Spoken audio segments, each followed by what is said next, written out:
आँखों की शरारत को खुदा देख रहा है, मन चाही मोहब्बत को खुदा देख रहा है। खातून के इनबॉक्स में क्या भेज रहे हो, खातून के इनबॉक्स में क्या भेज रहे हो, नियत को शरारत को खुदा देख रहा है, खुदा देख रहा है। আপনার বেটাকে খারাপ করেছে কে? মোবাইল। আমার ভাইয়ের বেটি পালিয়ে গেল, ওই গাঁয়ের বেটার সঙ্গে একে পালিয়ে যাবার বুদ্ধি দিল কে?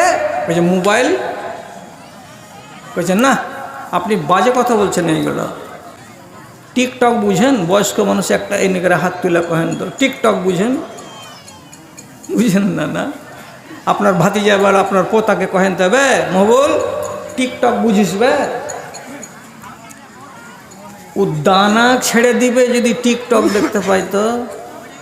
জি টিকটকে এমন স্বাদ আছে, এত মিঠা আছে, এত লাত লেগে যাবে ছেলে পিলেকে যে বেটি ছেলে যদি দেখে তো 3 থেকে 4 মাসের ভেতরে ও বেটি ছেলেটা আওয়ারা হতে বাধ্য আছে।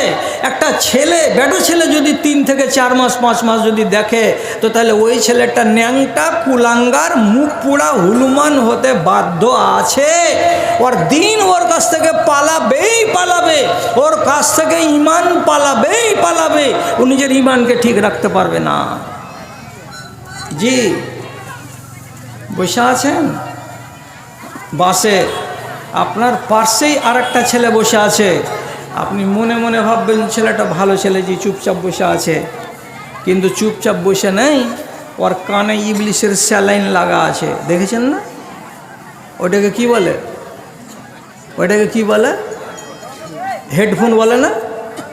কানে লাগা আছে, মোবাইলের সঙ্গে জুড়া আছে, আর প্যান্টের পিছন দিকে পকেটে লাগা আছে, আর সিটে বসে আছে চুপচাপ, আর ইবলিশ ওর কানে খবর দিতে আছে, ঘরে ঘরে মুখড়ে পে কালা কালা চশমা, কালা কালা চশমা, অমুকের বেটা অমুক হলো, তুমুকের বেটা তুমুক হলো, বলতে বলতে বলতে বলতে কিশনগঞ্জ থেকে মালদা চলে যাবে, আর 50টা গান শোনা হবে, আর যতটি গান শুনবে তত নিচু দিকে তার ইমান চলে যাবে, ইমান তাজা হবে না, ইমান বরবাদ হয়ে যাবে। কেন? আল মিজমার মিনাশ শয়তান। মিজমার মানে হলো গান বাজনা, এগুলো হলো শয়তানের কাজ। শয়তান এগুলো করিয়ে তোমাকে সাথী বানাবে জাহান্নামের। কেন? যে ইবলিশ শয়তানের কাজ হলো মুসলমানের বাচ্চাকে নরকে নিয়ে যাওয়া। শয়তান বসে হাসে জয় হাসি, ওরে আদমের সন্তান, তোদের পিতারা ছিল খুদা ভীরু, তোরা কেন মাস্তান রে, তোরা কেন মাস্তান? আমি যে তোদের নরকের নেতা, আমি যে তোদের নরকের নেতা, আয় আমার পিছনে আয়, আয় আমার পিছনে আয়। তাগুতের রাজ কায়েম হয়েছে সারাটি দুনিয়ায়, হায় রে হায়, মুমিনের রাজ ঈমান নিয়ে বেঁচে থাকাটাই হয়েছে দায়। সারা রাত গান শুনছ?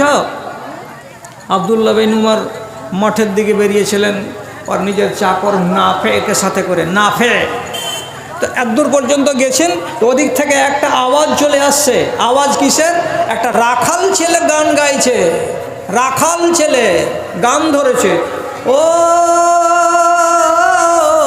ঘাটের মাঝি রে,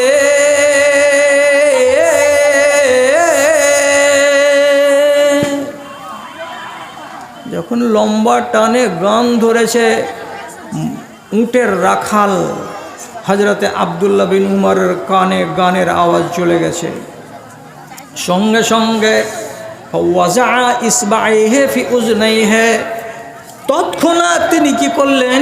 নিজের শাহাদাতের আঙুল দুটাকে কানের ভেতরে গুঁজে নিলেন, আর নেওয়ার পরে ওয়াতানাহা আনিত তারিকে, পূর্ব দিকে হাঁটছিলেন, ওদিকে হাঁটা বন্ধ করে দিয়ে পশ্চিম দিকে হাঁটতে লাগলেন। কানের ভেতরে আঙুল ভরে রাখা আছে। হাঁটতে হাঁটতে হাঁটতে হাঁটতে আধ কিলোমিটার চলে যাওয়ার পর নাফে নামের চাকরকে ডেকে বলছে, ইয়া নাফে, এরে আমার চাকর নাফে, ওই রাখাল ছেলেটার গানের আওয়াজ তোমার কানে এখন আসছে না আসছে না? তখন চাকর বলছে, মালিক এখন ওই চাকরটার ওই রাখালটার গানের আওয়াজ আর কানে আসে না। এ কথাটা যেমনি খবর পেলেন, সাথে সাথে হযরতে উমর, আব্দুল্লাহ বিন উমর কানের ভেতর থেকে আঙুল দুটোকে টেনে নিলেন, আর নেওয়ার পরে বলছেন, আলহামদুলিল্লাহ, বেঁচে গেল আমার কান। তারপরে বলছেন, আমি একদিন রসুলের সঙ্গে বেরিয়েছিলাম, এইরকম গানের আওয়াজ রসুলের কানে গেল, রসুল কানে শাহাদাতের আঙুল ভরে দিলেন, আর দেওয়ার পরে আমাকে বললেন, উল্টা রাস্তা ধরো। হাঁটতে হাঁটতে উল্টো দিকে চলে গেলাম।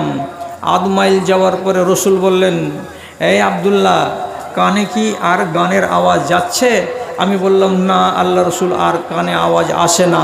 তখন রসুলুল্লাহ কান থেকে আঙুলকে বের করে দিলেন, দেওয়ার পরে বলছেন, আল্লাহ আমাদেরকে বাঁচিয়ে নিলেন। মুসলমানের বাচ্চা, সারা দিন ইয়ারফোন লাগিয়ে দিয়ে তুমি গান শুনছো, কতটা ইমান ভালো করেছো? যুগ কত খারাপ হয়েছে। দিল্লি খাটা শতকরা 99.5টা জোগাড়ি এবং মিস্ত্রি,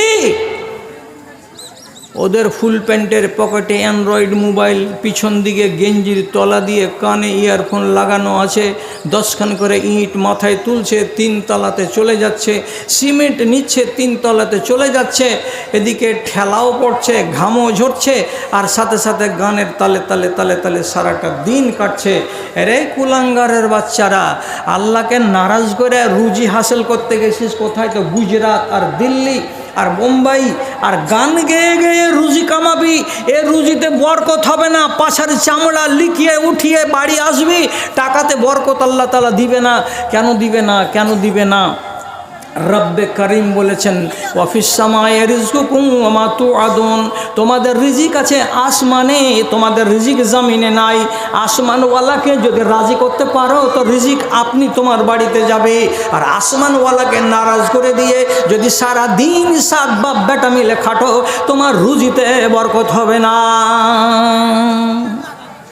ওয়াজ করব না আর। রাত্রি 1:20 হয়ে গেল, মাথা ব্যথা করছে, আর এত দূর থেকে এসেছি। আল্লাহ আপনাদেরকে ভালো রাখুক। আর এর থেকে কত বেশি বকবো?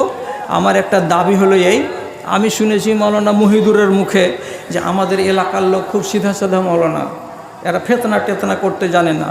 তো বাঙ্গাল থেকে আপনারা অনেক ভালো, বাঙ্গাল পৌঁছে গেছে, বাঙ্গাল বরবাদ হয়ে গেছে, আল্লাহ আপনাদের হেফাজতে রেখেছে। তো এই সুনামটা যেন মাটিতে মিশিয়ে না যায়, তার জন্য কি বলছি আপনাকে, ওয়াজ শুনেন,